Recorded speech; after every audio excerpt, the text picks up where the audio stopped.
Bismillahirrahmanirrahim. Assalamualaikum warahmatullahi wabarakatuh. Eh, untuk pertemuan kali ini kita akan membahas desain stasiun kerja. Sebelum itu, marilah kita berdoa. Bismillahirrahmanirrahim. Raditu billahi rabbil bil islami dina. Wabi Muhammadin sallallahu alaihi wasallam nabiyya. Rabbi zidni ilma warzuqni fahma. Oke, mata kuliah RSKI ini di pertemuan ini kita akan membahas terkait dengan desain stasiun kerja. Bagaimana sih stasiun kerja yang baik, yang bagus, yang ekonomis gitu. Sehingga pekerja bisa menjadi lebih nyaman, ya, pekerja lebih produktif gitu.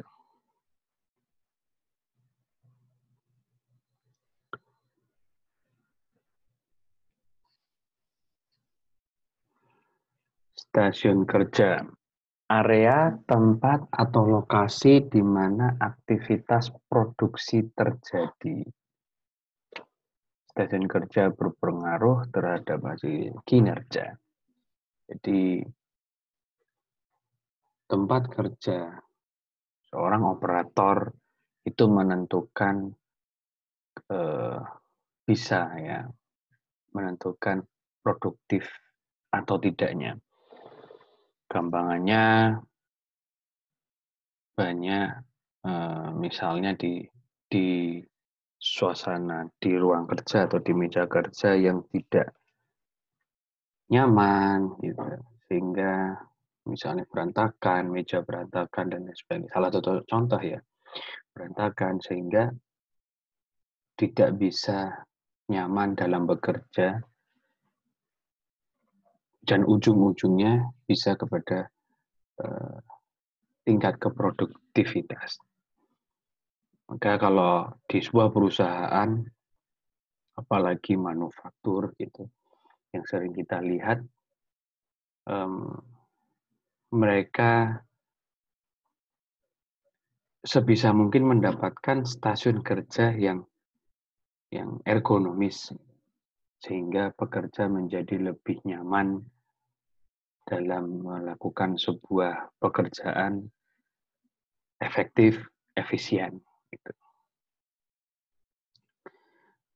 Suatu desain disebut ergonomis apabila secara antropometris, biomekanik, dan psikologi sesuai dengan pemakainya. Dalam mendesain suatu produk, maka harus berorientasi pada prinsip production friendly, distribution friendly, installation friendly, operation friendly, and maintenance friendly.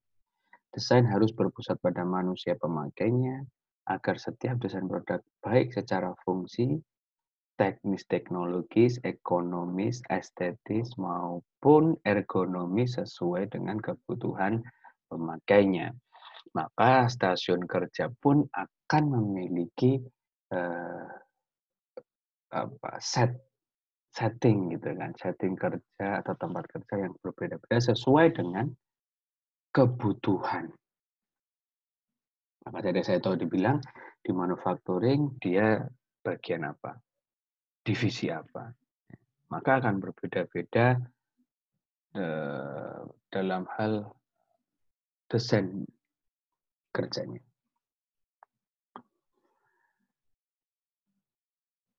Beberapa hal atau faktor yang mempengaruhi desain jadwal kerja dari segi kami sebutkan antropometrinya. Ya, maka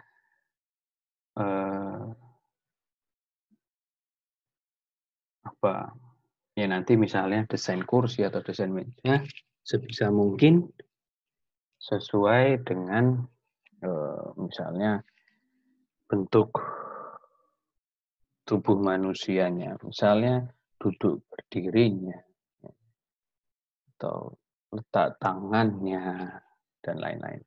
Tata letak fasilitas dan pengaturan ruang kerja, work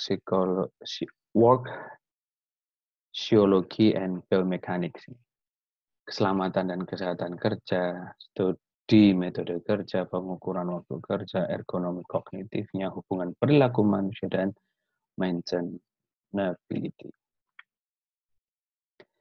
Beberapa pendekatannya ya, yaitu fungsi teknis teknologis, ekonomi estetis maupun ergonomis, ya. Jadi data antropometrinya, gitu kan. Jadi bekerja yang harus diselesaikan ataupun pola perilaku kerja. Tadi saya sudah sebutkan, misalnya operator memiliki hardware atau suatu perangkat, gitu kan. Lalu ada softwarenya, lingkungan fisik, dan kita lihat secara detail komponen dalam sistem kerja. Untuk hardware, area desainnya misalnya di desain tata letak komponen, maka yang harus menjadi pertimbangan adalah proses, peralatan yang digunakan, ataupun akses dia untuk atau ya selama melakukan sebuah pekerjaan tersebut. Nah, untuk operator tadi, area desainnya adalah karakteristik fisik kecakapan. Pertimbangannya adalah karakteristik tubuh, kekuatan ya, dalam misalnya 8 jam bekerja gitu kan. Kapasitas kerja, postur tubuh, kelelahan, ketahanan. Lalu berikutnya area desain berikutnya adalah penerima informasi dan proses. Maka pertimbangannya adalah panca indera, perhatian, daya ingat, ya, bisa dengan short memory, gitu, short term memory ataupun dengan long term memory. Karakteristik individu dan sosial, umurnya, karena sekali lagi memang umur tidak menentukan dia produktif atau tidak. Belum tentu yang umurnya muda dia lebih produktif. Tapi juga belum tentu yang umurnya lebih tua pun dia produktif. Ya, belum tentu.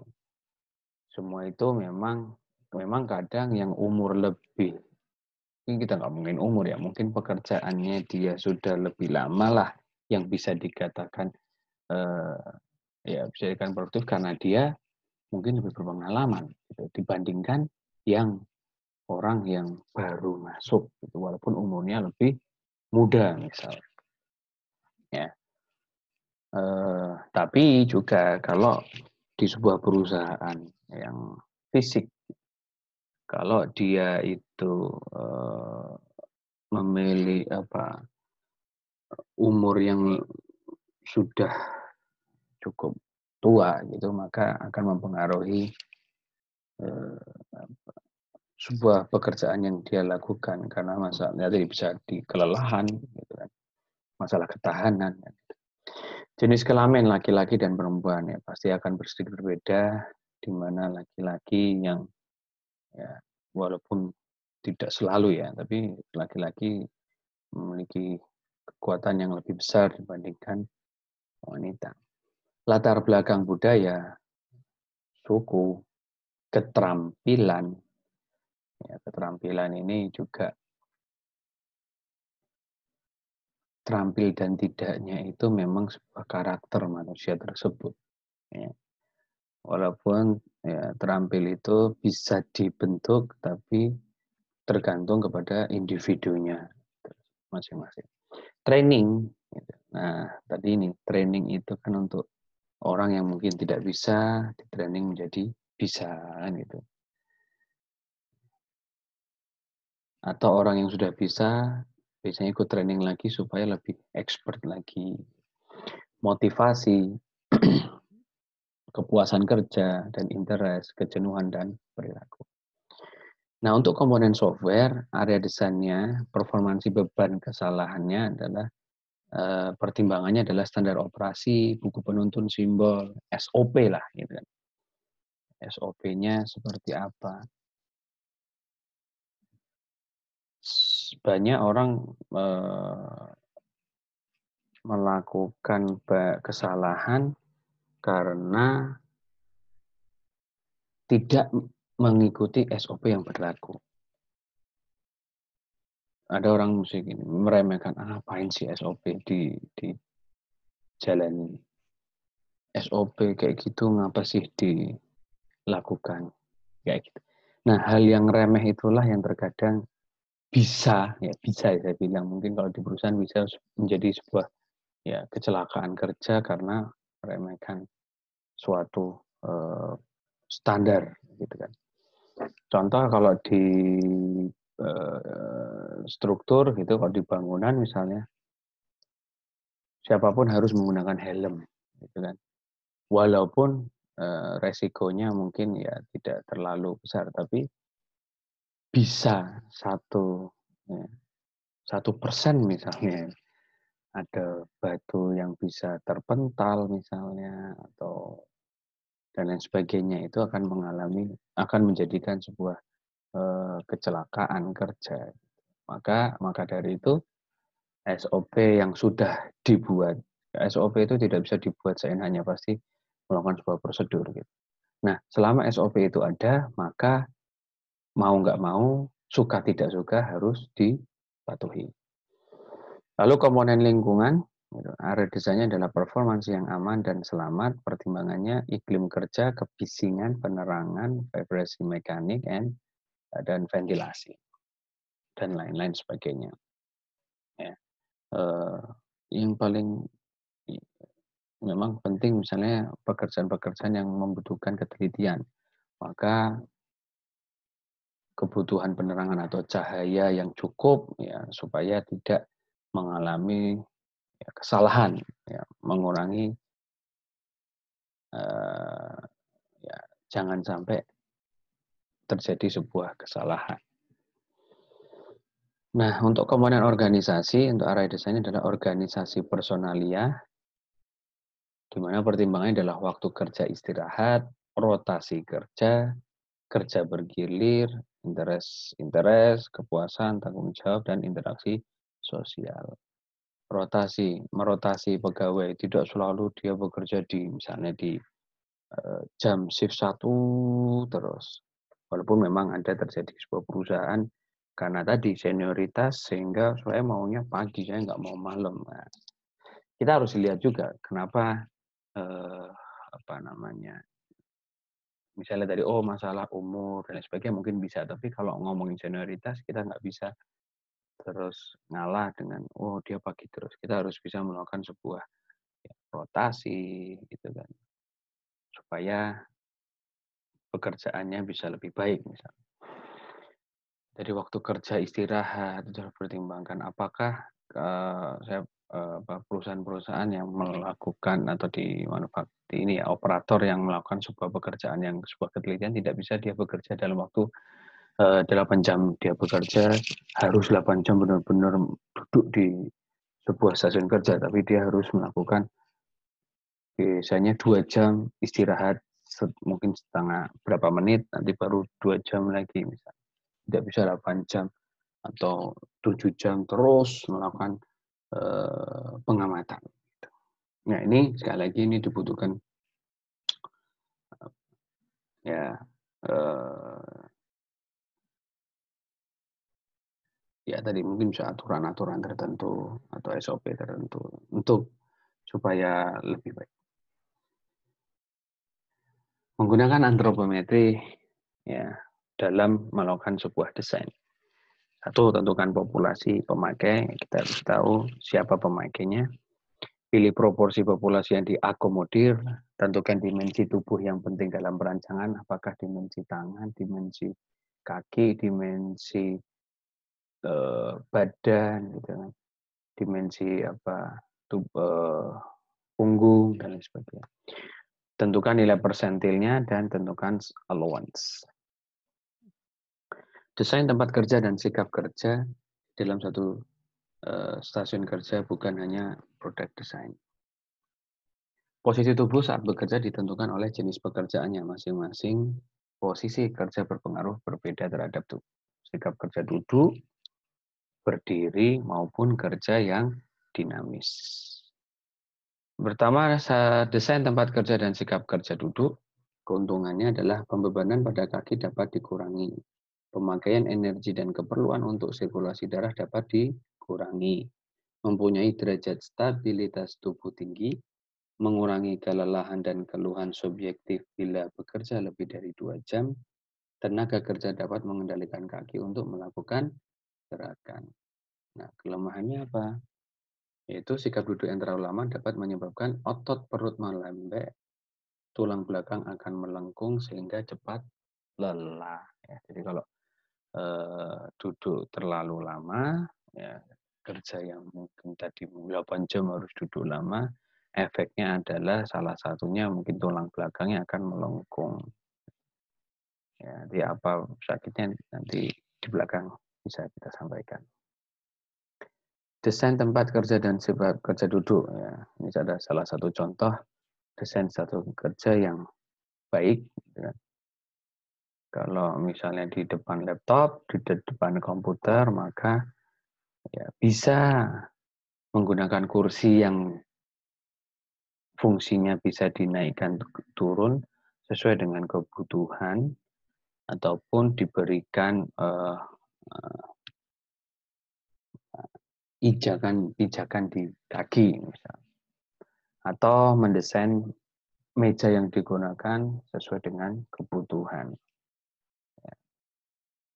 Mungkin tidak hanya kursi saja yang bisa dinaikkan atau diturunkan, tapi mejanya sendiri pun bisa disesuaikan dengan kebutuhan. Sehingga pekerjaannya sekali lagi bisa lebih optimal.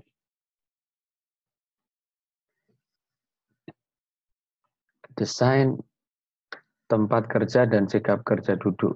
Ya, pertimbangannya tentang pekerjaan yang paling baik dilakukan dengan posisi duduk adalah pekerjaan yang memerlukan kontrol dengan teliti pada kaki. Pekerjaan utama adalah menulis atau memerlukan ketelitian pada tangan. Mungkin sekretaris. Tidak memerlukan tenaga dorong yang besar. Objek yang dipegang tidak memerlukan tangan bekerja pada ketinggian lebih dari 15 cm dari landasan kerja.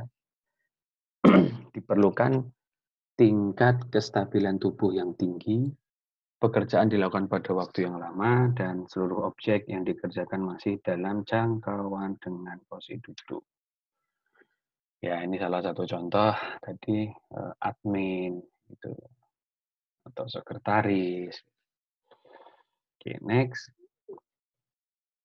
Desain tempat kerja dan sikap kerja berdiri. Keuntungannya adalah sikap berdiri merupakan sikap siaga baik fisik maupun mental, sehingga aktivitas kerja lebih cepat, kuat, dan teliti.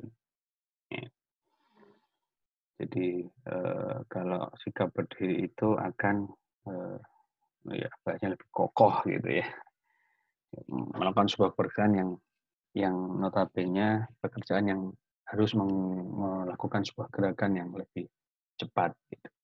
Kelemahannya adalah mengubah posisi duduk ke berdiri dengan peralatan kerja yang sama akan melelahkan. Ya. Berdiri lebih melelahkan daripada duduk. Energi yang dikeluarkan lebih banyak 10-15% dibandingkan dengan duduk. Nah, berdiri 8 jam, berbeda dengan duduk yang 8 jam, jelas.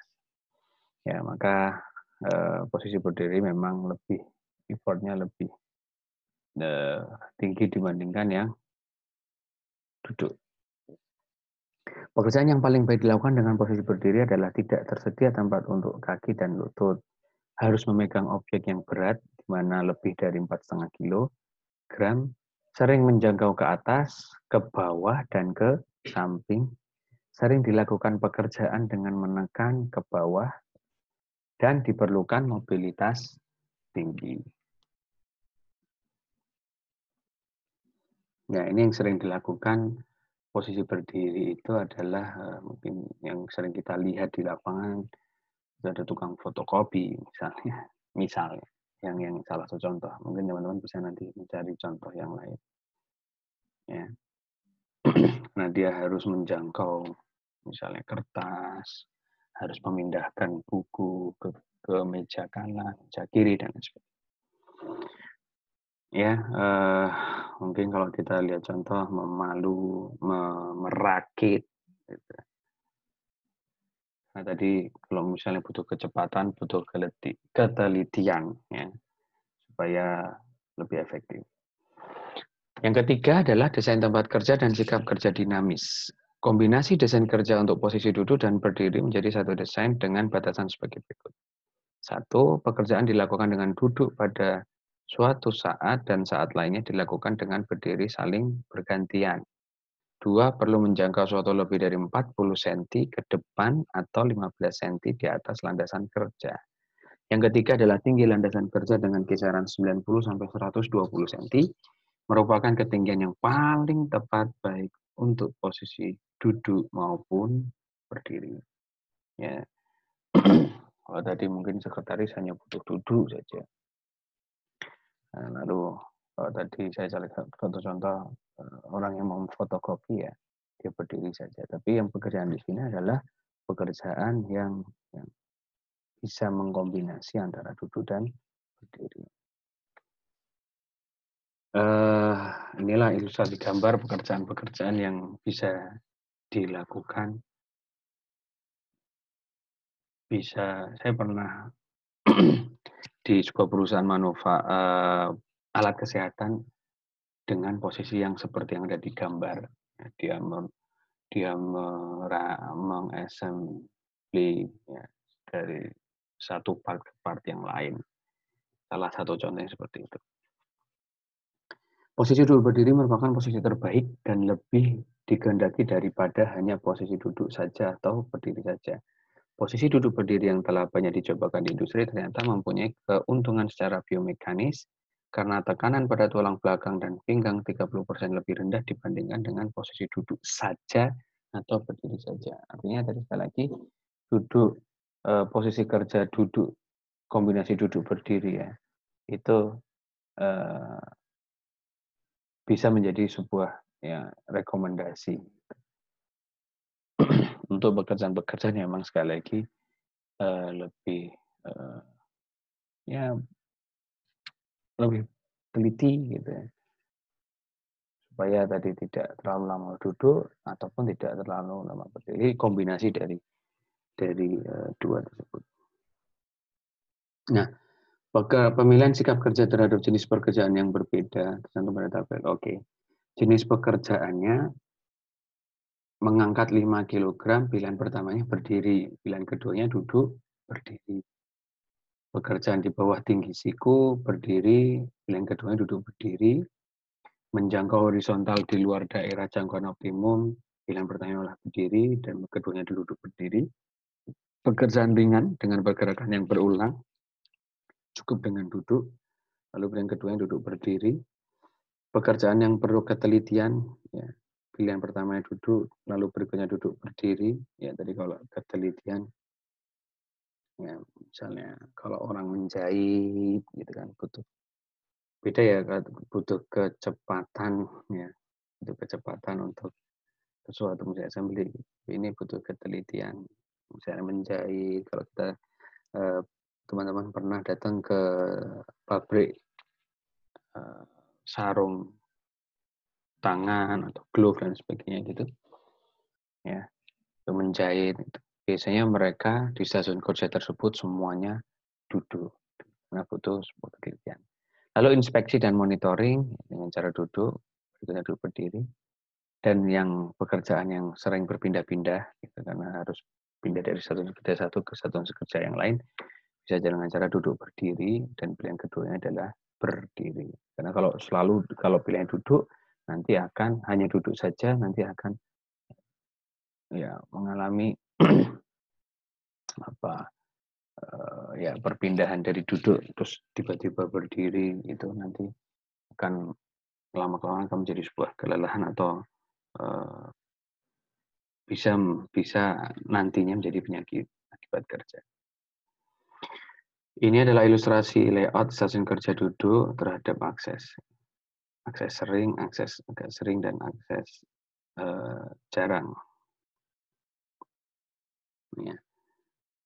Jadikanlah segala sesuatu mudah dijangkau, bekerja dengan tinggi yang sesuai, bekerja dengan postur yang sesuai, mengurangi pengeluaran tenaga yang berlebihan, meminimalkan keletihan, mengurangi pengulangan yang berlebihan, memberikan jarak ruang dan akses, meminimalkan kontak, memberikan mobilisasi dan merubah posisi, menciptakan lingkungan yang menyenangkan pencahayaan, temperatur, dan mengecilkan getaran. Ini adalah ya, ilustrasi contoh pekerjaan yang ergonomis, stasiun kerja yang ergonomis. Ya, jika kerja duduk, layout stasiun kerja terhadap akses pekerjaan, maupun ilustrasi area sudut pandang, gitu kan.